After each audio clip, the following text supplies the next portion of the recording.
എന്താ ഉണ്ടായത്? അവന്തിക ഗർഭിണിയാണെന്നുള്ളത് സത്യം തന്നെയാണോ? അതെ.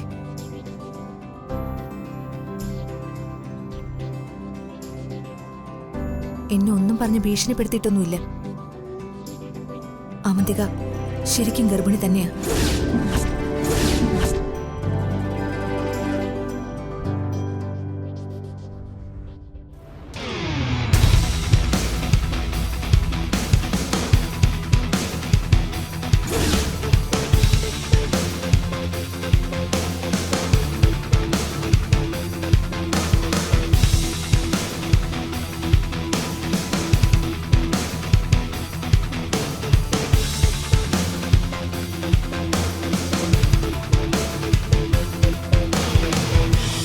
ഇപ്പോഴെങ്കിലും മനസ്സിലായോ അവന്തിക ഗർഭിണിയാണെന്നും വെറുതെ പറഞ്ഞതല്ലെന്നും?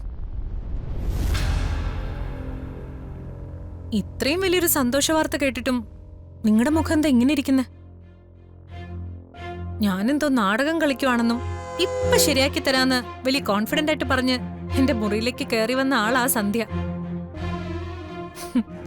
പ്രഗ്നൻസി കാർഡിലെ 2 റെഡ് ലൈൻ കണ്ട് അവളൊന്ന് അന്താളിച്ചു. പിന്നെ തകരുകയും ചെയ്തു. ആ അത്യപൂർവ കാഴ്ച നേരിട്ട് കണ്ടിട്ടാ ഞാനീ നിൽക്കുന്നെ.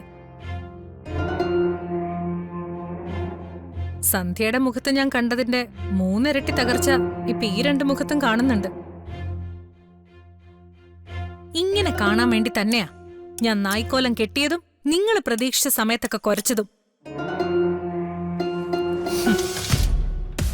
ഞാൻ ഗർഭിണിയല്ലാന്ന് പറഞ്ഞിടത്തൊക്കെ വെറുതെ ഞെട്ടി നിങ്ങളുടെ അനാവശ്യ സംശയത്തെ ഊട്ടിയുറപ്പിച്ച് തന്നത് തന്നെയാ.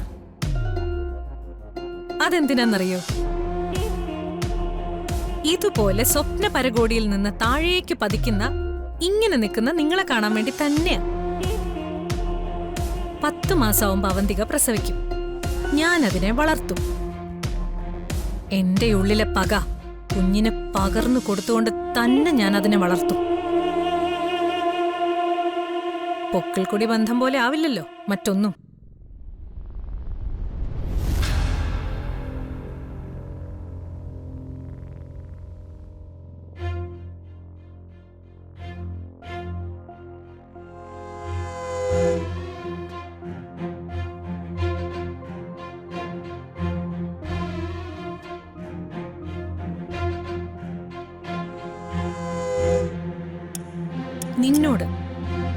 നിന്നോട് ഞാൻ പല തവണ പറഞ്ഞിട്ടുണ്ട് എന്നോട് വെല്ലുവിളിക്കാൻ നിൽക്കരുതെന്ന്.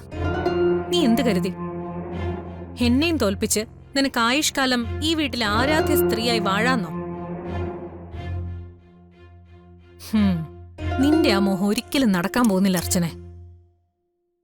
നെല്ലിശ്ശേരി സേതുമാധവന്റെ മകന്റെ കുഞ്ഞിനെ പ്രസവിച്ച് നെല്ലിശ്ശേരിയുടെ പരമപദത്തിലേക്ക് അവന്തിക നടന്നു കയറുമ്പോ നീ ഉണ്ടാവണം അവന്തികയുടെ ആശ്രിത വത്സയായിട്ട്. എന്റെ കാൽച്ചുവട്ടിൽ എന്നെ അനുസരിച്ച്.